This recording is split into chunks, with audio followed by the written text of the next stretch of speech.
Assalamualaikum warahmatullahi wabarakatuh. Hai, jumpa lagi dengan saya Hartono dari Prodi Pendidikan Bahasa Inggris Universitas Islam Sultan Agung Unisula Semarang. Pada kesempatan ini saya akan berbagi pengetahuan tentang bagaimana Anda semuanya bisa menyelesaikan skripsi Anda. Karena saya yakin sampai saat ini skripsi menjadi satu hal yang sering sekali menghambat kelulusan Anda semua. Sehingga apakah Anda sekarang masih semester 3, semester 4, 5, 6, 7, khususnya bahkan yang 8, maka Anda harus paham betul dan punya strategi untuk bisa menyelesaikan skripsi dengan sesegera mungkin. Oke. Karena saya di Prodi Pendidikan Bahasa Inggris, maka urian-urian saya berikutnya mungkin lebih banyak ke arah bagaimana mengerjakan skripsi di program studi pendidikan dan khususnya adalah pendidikan bahasa Inggris. Oke, mari kita mulai. Kita pahami dulu bahwa skripsi adalah sebuah kegiatan ilmiah. Skripsi adalah kind of scientific inquiry, proses kegiatan ilmiah yang tentu akan dimulai dengan perumusan masalah, dilanjutkan dengan melakukan hipotesis dan pengumpulan data-data, analisis, kemudian kesimpulan. Itu adalah tahap kegiatan ilmiah atau metode ilmiah. Bahasa Inggrisnya adalah scientific inquiry yang diajarkan kepada kita semua. Kemudian bagaimana langkah-langkahnya agar Anda semuanya bisa menyelesaikan skripsi tepat waktu, pada waktunya. Artinya, kalaupun kemudian di prodi Anda dijadwalkan untuk dikerjakan dalam 2 semester, berarti Anda dalam 2 semester bisa selesai. Tapi kalau nanti ada yang memang dijadwalkan untuk diselesaikan dalam 1 semester, ya Anda bisa menyelesaikannya pula dalam 1 semester. Nah, sebagai scientific inquiry tentu ada prosedur, ada tata cara yang kemudian harus kita ikuti agar memenuhi kaidah-kaidah metode ilmiah tadi. Oke, mari kita bahas sedikit demi sedikit agar semua kemudian Anda bisa mengikutinya dengan baik. Oke, langkah pertama tentu yang Anda harus pahami semuanya adalah mengecek buku panduan penyusunan skripsi itu yang ada di prodi Anda masing-masing. Mungkin di prodi, mungkin di tingkat fakultas ada ketentuan-ketentuan yang Anda harus penuhi. Karena ini penting, karena bagaimana juga Anda harus mengikuti dan memenuhi kriteria-kriteria yang ada di dalam buku panduan. Ya, jadi itu yang langkah yang Anda harus lakukan. Yang kedua adalah tentu Anda harus menentukan topik, atau orang mengatakan judulnya apa ya, Dia harus menentukan judul penelitian. Ya, judul itu kalau menurut G. Mills and Ayrasian 2012 maka setidaknya memenuhi beberapa kriteria.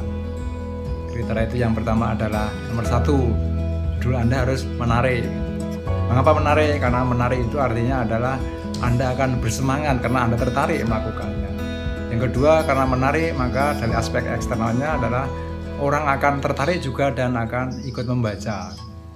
Karena harapannya skripsi Anda bukanlah sekedar untuk memuaskan minat Anda atau memenuhi ketentuan perkuliahan, tetapi juga punya kontribusi terhadap perkembangan ilmu pengetahuan yang lebih luas. Jadi yang pertama adalah menarik. Yang kedua apa? Yang kedua adalah tentu saja researchable, bisa diteliti. Bisa diteliti artinya apa? Ya Anda punya data, Anda punya akses terhadap data. Karena mau tidak mau penelitian Anda, skripsi Anda harus menyajikan dan menganalisis data-data. Pastikan bahwa Anda punya akses, Anda akan dapat mengumpulkan data-data tersebut. Itu adalah researchable, bisa diteliti. Jadi kalau Anda mau meneliti tentang alam gaib, misalnya kan nggak mungkin caranya bagaimana. Ya, Anda punya topik penelitian, tapi datanya Anda harus mengumpulkannya sampai ke luar kota jauh sekali. Makanya mungkin ongkosnya akan sangat mahal dan dan banyak faktor lain yang pada akhirnya saya khawatir itu akan menghambat proses Anda. Jadi researchable dalam artian adalah tadi ada data yang tersedia, ada data yang bisa dikumpulkan, dan secara ongkos barangkali Anda bisa mengcover secara ongkos, secara waktu bisa mengcover. Researchable. Yang ketiga adalah yang sebagai juga menjadi syaratnya adalah tentu manageable. Manageable itu artinya bisa dikelola, bisa dikelola. Kalau tadi yang kedua dari researchable artinya ada data, maka manageable itu artinya bisa dikelola. Artinya sesuai dengan kemampuan Anda. Anda punya sumber daya, Anda punya resources yang Anda bisa gunakan untuk menyelesaikan skripsi itu. Karena yang penting adalah katanya, itu kata orang bilang waktu itu adalah, saya mengutip dari Pak Anies Baswedan waktu menjadi Menteri Pendidikan itu, saya kutip itu, mungkin ini juga tidak valid tapi saya pernah menemukannya, adalah skripsi yang baik adalah skripsi yang terselesaikan. Terlepas dari topiknya yang luar biasa begitu, tapi kalau tidak terselesaikan ya itu juga tidak baik. Jadi manageable. Nanti misalnya hal ini penting untuk Anda membatasi, memberikan batasan-batasan terhadap skripsi Anda, terhadap topik Anda. Pembatasan itu yang biasanya disebutkan secara eksplisit di bab 1 chapter 1. Batasan yang lain misalnya adalah tentang seberapa besar sampel yang Anda perlukan, seberapa detail analisis yang Anda lakukan. Intinya itu, jadi pastikan bahwa skripsi Anda itu manageable, bisa dikelola dan bisa terselesaikan dengan baik. Yang berikutnya adalah tentu tidak melanggar etika, gitu ya. Tidak melanggar ketentuan-ketentuan hukum, peraturan-peraturan, dan bahkan etika. Jangan sampai penelitian Anda itu kemudian hasilnya atau intinya adalah kemudian dalam rangka membuka aib orang dan sebagainya, membawa keburukan-keburukan lain terhadap orang lain. Tentu itu bukan contoh topik yang baik.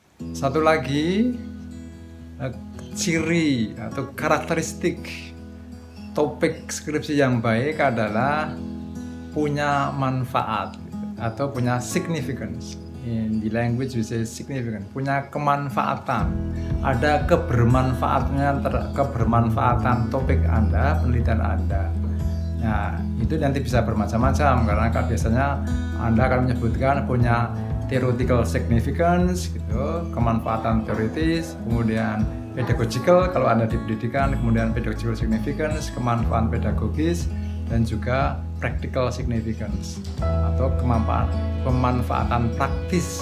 Nanti satu saat kita akan menguraikan apa yang dimaksud itu semuanya. Tapi ini secara garis besar dulu bahwa ada 5 karakteristik yang diharapkan dipenuhi ketika Anda menentukan sebuah topik. Ya, jadi itu menjadi pedoman.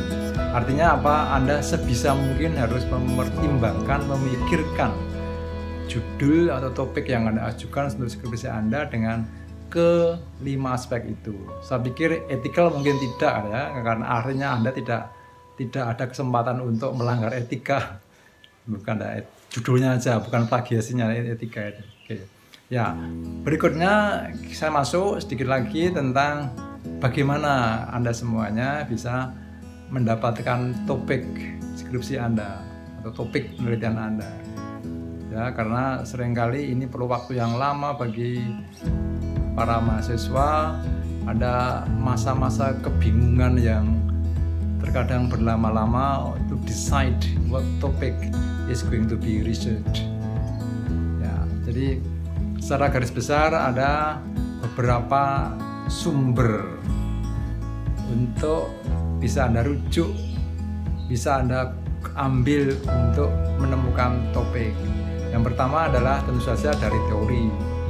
Kalau Anda sudah di semester 4, 5, 6, bahkan itu kan Anda sudah mendapatkan banyak teori. Kalau Anda di pendidikan bahasa Inggris, Anda teori pembelajaran secara umum, dan Anda juga belajar tentang teori pembelajaran bahasa, teori pembelajaran pengajaran bahasa. Bahkan kalau di Unisula ada juga teori tentang second language acquisition ada teori pembelajaran bahasa, teori pemerolehan bahasa kedua. Itu adalah teori-teori yang Anda bisa ngambil salah satunya, Anda perdalam, kemudian Anda tanyakan gitu lebih jauh apakah dan sebagainya, sehingga nanti bisa insya Allah gitu, kalau ada telusur terus, maka kemudian Anda bisa menemukan topik yang memenuhi kriteria 5 tadi ya. Jadi adalah teori. Yang kedua adalah tentu experience atau pengalaman. Jadi Anda punya pengalaman sebagai pembelajar gitu, sebagai pembelajar. Dan juga mungkin Anda punya pengalaman sebagai, dalam hal ini adalah pre-service teachers, karena Anda yang sudah semester 6 itu Anda sudah mengikuti beberapa kali kegiatan magang, dan Anda telah belajar mengamati guru mengajar, dan Anda telah juga praktek mengajar dalam batas tertentu, maka pengalaman itu bisa jadikan sumber inspirasi topik. Tentu tidak hanya terbatas itu, pengalaman Anda berinteraksi dengan banyak orang, ketemu orang, dan sebagainya, itu juga yang terkait dengan pendidikan dan pembelajaran dan pengajaran bahasa Inggris, saya yakin ada di pengalaman Anda, your own experience. Yang berikutnya apa yang mungkin ya, yang ini agak mudah, yang biasanya menjadi pilihan ketika Anda 1-2-nya tidak bisa, ya replication atau replikasi bukan menjiplak. Oke, sekali lagi saya katakan bukan menjiplak, tapi Anda mereplikasi. Apa itu replikasi? Replikasi adalah topik yang sudah diteliti di tempat lain dengan responden yang mungkin berbeda, maka kemudian Anda bisa teliti ulang dengan beberapa penyesuaian dan modifikasi tentu saja. Jangan, mungkin harapan saya tidak plek gitu ya, ambil sana kemudian pindah aja ke sini, tapi tetap ada penambahan tertentu untuk pengembangan topik. Jadi itu adalah, tapi itu masih masuk kategori replikasi. Jadi you replicate artinya apa yang sudah pernah dilakukan dan masih bisa dilakukan di tempat lain dengan beberapa variasi, sehingga nanti hasilnya bisa memperkaya topik yang telah dimiliki. Jadi itu ada 3 cara setidaknya yang bisa Anda gunakan.